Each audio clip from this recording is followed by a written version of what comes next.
Total War Warhammer is one of the best games ever made. It's one of my favorite games of all time. But whenever I ask my friends to play it with me, they don't want to for some reason. Hey, anybody want to play Total War Warhammer with me? Hell no, Chris. You kidding me? Last time you suggested something, my mother was murdered. So I'm going to make a quick overview of each faction to show off how awesome and amazing and astonishing and astounding and synonyms this game is. And then once everyone sees how cool it is, they'll all want to play with me. Now, I don't claim to be a lore master or anything, but I skimmed the Warhammer fantasy article on 1D4chan for like 5 minutes, so I think I'm good. Every fantasy setting has got to have humans.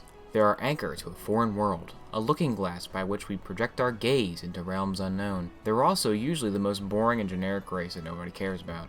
Warhammer humans attempt to avoid mediocrity by being really good at shooting stuff with big guns. They have tanks, rifles, mortars, rockets, Gatling guns, and a bunch of different mages like Doctor Strange and a guy whose beard's on fire. So you may be wondering, how does a faction with literal tanks not just dominate the planet? Well, the average Empire soldier is just some guy with a spear. They just draft him off the street and say, hey, you're gonna go fight Minotaurs now. But they do have one good infantry unit, the Great Swords, but they're not good because they have stupid hats, so they're completely unviable and you should never use them.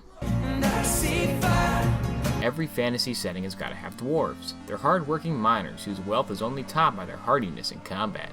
Oh jeez. The best strategy for dwarves is to just camp in the corner with a bunch of cannons and range units.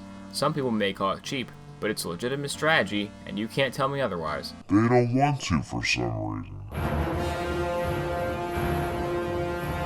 Every fantasy setting has got to have orcs. Now in Warhammer they're called Greenskins, because you can't copyright orc. Greenskins have two types of units, goblins, who are worthless, and orcs, who are, they're okay. Now their main feature is that on the campaign map, if you kill enough guys, they can spawn a second army out of thin air, which lets you easily auto-resolve your way to victory, which is definitely how you want to be playing Total War. Don't want to fight any of those pesky battles, you know, those load times, yikes, you know what I'm saying? Everybody knows they come to suck my blood! Every fantasy setting's gotta have necromancers, and Warhammer said, hey, why don't we just kill two tropes with one stone and make the necromancers the vampires? These guys are truly terrifying. Not because they're actually scary, but because conquering them is a huge pain, because you take attrition losses when you walk on their yard. How can a man go forward with the cavalry without infantry support? Yeah, he pretty much nailed it. With crusty skin and giant claws and dripping fangs and beady eyes. Every fantasy setting has to have a Minotaur. And hey, while you're at it, make an entire faction of those guys from Narnia. Beastmen are really good at ambushing and smashing through the enemy lines quickly, but if they have to stand and fight for more than 3 seconds, they lose interest and wander back into the woods to go ruin some Empire campaigns. Every fantasy setting's gotta have a ripoff of Vikings.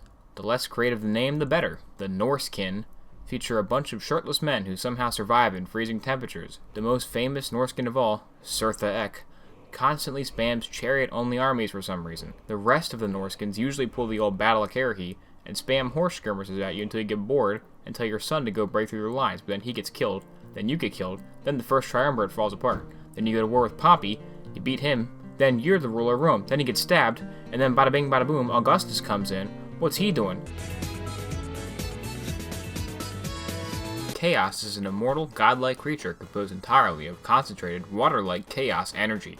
It was trapped inside the Master Emerald for thousands of years before it was released by Dr. Eggman in a plot to conquer the world. Chaos was also... Oh, don't do the joke where I read the wrong Chaos description? I mean, I already started it. I mean, that's the only joke I have for this part. I don't have anything else. What do you, it's too obvious. Come on, it's not that obvious. It's not bad. It's not a bad joke. Okay, you know what? Whatever. We're scrapping this whole section. Next section. Every fantasy setting's gotta have elves. They're elitist humans who usually know magic and come in several different flavors. Everyone's least favorite flavor, wood, really like archery and deer cavalry. Oh boy. They also have a giant tree guy. To be honest, I really don't like these guys, so I don't got a lot to say about them. Okay, this one's just kind of annoying. Every single fantasy setting, like all of them, like Lord of the Rings, you got your Game of Thrones, they all have the army of T-Rexes led by Jabba the Hutt in a space chair. I mean, I understand Warhammer's like an established property, but I mean, this faction is just so, like, unoriginal. Like, do something original. I mean, bipedal chameleons who ride the back of a dinosaur, and the dinosaur also has a giant laser gun. You see that everywhere. It's in every single thing. Like, come up with something original. I mean, every single fantasy story you read, you got giant crocodiles with sledgehammers and raptor cavalry. I mean, come on with something original. Like, this is just the same old stuff we've seen time and time again.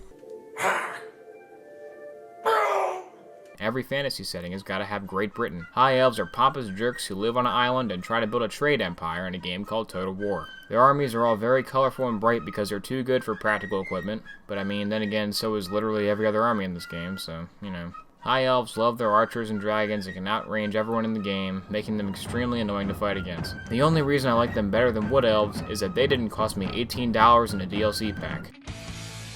Every fantasy setting has a Dark Elves. These guys live in Canada and are the most awesomest faction in the whole universe. They are led by Darth Malekith, a guy who fell in a fire and then got put in a magic armor suit that made his voice sound more menacing. His mom is Marathi, and it's really hard to draw a parallel between her and Shmi. Alright, there you have it. Comprehensive look at every single faction in Total War Warhammer. There's no more, that's all they got right now. The Warhammer Fantasy Universe is an epic, rich fantasy setting that offers tons of opportunity for unique stories and epic battles. Except apparently Games Workshop didn't think so because they blew up the entire world. The end.